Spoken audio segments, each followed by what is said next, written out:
everyone, welcome to my YouTube channel. It is Zara here, aka at Nurses.co.uk. For those of you who are new to my channel, I am a registered nurse working in the UK, and in my spare time I enjoy making YouTube videos. I enjoy interacting on my Instagram page. If you haven't already, be sure to check it out. I'll leave the link down below. I am also one of the nursing contributors for Nurses.co.uk who are sponsoring this video today. Nurses.co.uk is an online network. They have a ton of amazing resources, job opportunities, blog posts. It's endless amount of information aimed specifically at nurses. So be sure to check them out, and thank you to Nurses.co.uk for sponsoring this video. So today's video, how I coped with working during a global pandemic. It sounds so strange to even say that in a sentence. Come 2020, the global pandemic of course took its toll. At present, I'm working as a junior sister in acute and chronic pain specialist services. From when I qualified to where I am now, this is just a big gap of where the global pandemic just went and hit, and it's still ongoing. I work as a full-time nurse in the NHS. My coping mechanisms during this time has developed, and I think would be very helpful for those of you who are student nurses, midwives or healthcare professionals, and you know, can help you in some way during this time. I think the most important thing that I try to incorporate in my daily work-life routine and coping during this time is switching off at work and switching off at home. Switching off at work is very different to switching off at home. If there is one thing that this pandemic has taught me, is the importance of self-love and self-care and looking after mental health well-being. Truly, it is so important, and if you don't learn to switch off, then it's going to take its toll and you will burn out. We don't like burnout. It's not good. It's not good for you. We don't like it. Let's try and stop that. So I'm going to explain the difference between switching off at work and switching off at home. But I'm going to particularly focus on switching off at work. Now, what I mean by switching off at work, it literally means when you are taking your breaks, that means you are taking your breaks. When you're working those intense long shifts, and especially during a pandemic where you're caring for very ill patients, take your break and take them properly. What I like to do when I know I'm going on my break, the number one thing that I do is I go off the ward. I'll take my bag, take my things, and I am gone. So I'm away from the ward, because what happens is you're on the ward, you're on the unit, and there'll be someone that comes and asks you a question, or you'll realize that you were meant to do something and then you leave to go and do it, and then that's it. There's no going back once you're back on the ward. So what I like to do is I like to go literally off the ward, off the unit. Go and sit outside, or if it's cold, go and sit like in the cafeteria. Social distance yourself from your colleagues or from anyone else, and you sit by yourself. But the most important thing is to make sure you're away from your work environment. So take your break, go away from the wards so you don't get distracted or feel tempted to go back onto the ward. Now, switching off when you're at home, I will be making a separate video on that because I think there's so much more to go into with that. But just to kind of summarize, the most important principles are when you do come home, you need to get work life completely out of the way. It's almost like it doesn't exist, and that's so difficult to do. It really does take time, but I will be making a video on this very soon. Be sure to keep a lookout for that, and I'll go into more detail and so on. Okay, next point. Another really important point about how I cope working during the pandemic is I really place a lot of importance on hygiene. This is something that pre-COVID was so important anyway. Like, I was always very cautious when it comes to hand hygiene, like hand washing, just general sort of being conscious of where like touching surfaces and so on has always been something I'm very cautious about. However, since COVID came along, I have been even more cautious. Like, it's a thing. I have been even more cautious.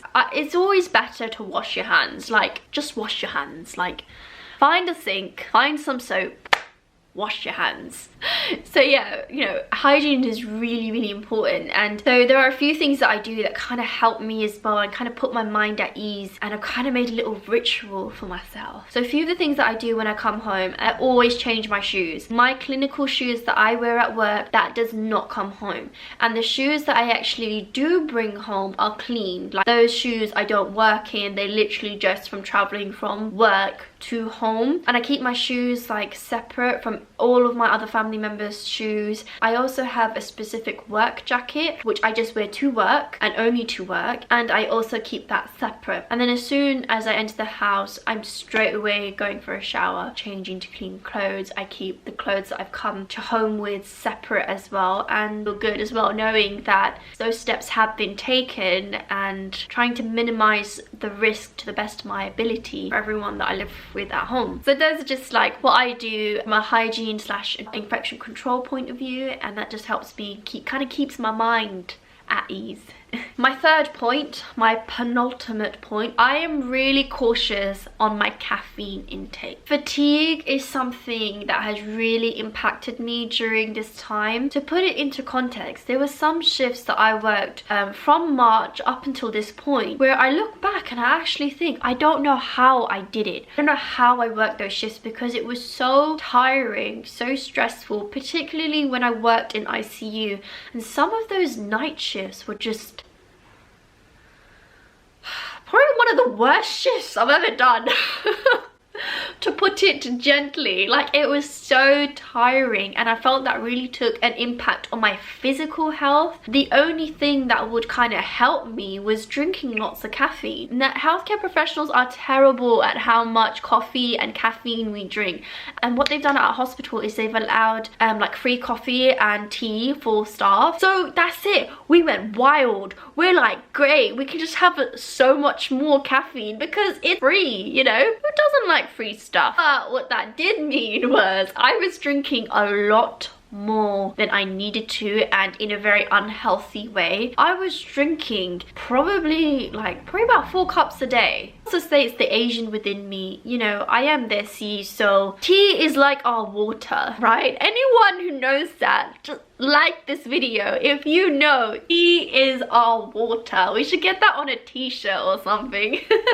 I mean, it could be that, but I was relying on caffeine quite a lot to get me through the shifts. When you think about how much sugar is going, you know, in your tea or in your coffee, and then you're having that pretty much on a daily basis, it's just not good for you. And what was also starting to happen was when I wasn't taking it, I was getting headaches, and I felt like I needed to take it to get rid of the headache, and it was becoming a very vicious cycle, and I just didn't feel good. So what I started to do was I started to slowly cut back on the amount of sugar I was putting into my tea, because I think I was having a bit too much sugar. I won't even say how much sugar I was having, but it was a lot. It is not good. So I cut back on the amount of sugar that I was putting into my caffeine, and then I slowly started to reduce the amount of tea that I was having, and I tried to replace the caffeine with other means. I was having like homemade juices, more water. I was making sure that in my packed lunches I was putting vegetables, foods that are, you know, really good sources of energy as well. I was eating slow release carbohydrates as well, and then I found myself making that kind of positive change where the headache started to disappear, and I wasn't relying on something to basically get me through a shift. That's not how I want to be. That's not a very healthy way of working either. And you know, I think that's something that during this time has taught me, that we kind of pick up these bad habits that are just short-term fixes. So just be really conscious about how much caffeine you're taking. You know, I'm not gonna say I'm gonna stop. I quite like tea, I quite like iced coffee, I don't mind it, but just to be conscious about how much you're taking, and then yeah, trying to build those really good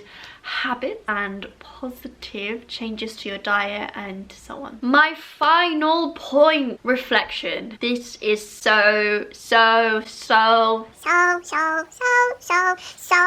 important, essential. You need it. It's such an important life skill, I think, and if anything nursing has taught me is the importance of it. There were moments when I'd come home from a shift and feel defeated. That's a strong word, but I would feel defeated. I feel like I don't feel good enough. That's a lot of negative energy, and part of reflection is being able to look back and find the positive things, find things that you can learn from, and then apply that for your future practice. And that's only going to make you a better nurse, a better healthcare professional, because if you continue to come home and you have this negative energy, you're not going to enjoy what you're doing. You're going to lose that love that you have for your work, and it will only impact your patients, which we don't want to do. Reflecting journaling is so key. If you're not doing that already, start to think about how you can start incorporating reflection into your work. Get a reflective journal, keep it at your bedside, write your thoughts down, make sure you put the date as well, so then, like, you know, you can look back at that time and think, oh my god, that was me, and now look at where I am, you know. Or if you prefer to do it electronically, put it on your phone. So if you're coming back from work and you're on the trains or you're on the bus, write it in your notes. What I like to do is I do actually like to physically write it down. I just like doing that. It really does not matter. Reflect, write it down, and look back on that one day and just see how far you've come. So that is all from me. I really hope you enjoyed this video, and I really hope that with the different points that I've made, it will in some way help you guys. If you're a student nurse and you're on placement right now, or if you're working as a healthcare professional out there on the front line, you know, keep up the amazing work. I am proud of you. You know, it's not easy, but then again, our love for what we do is why we keep on doing it.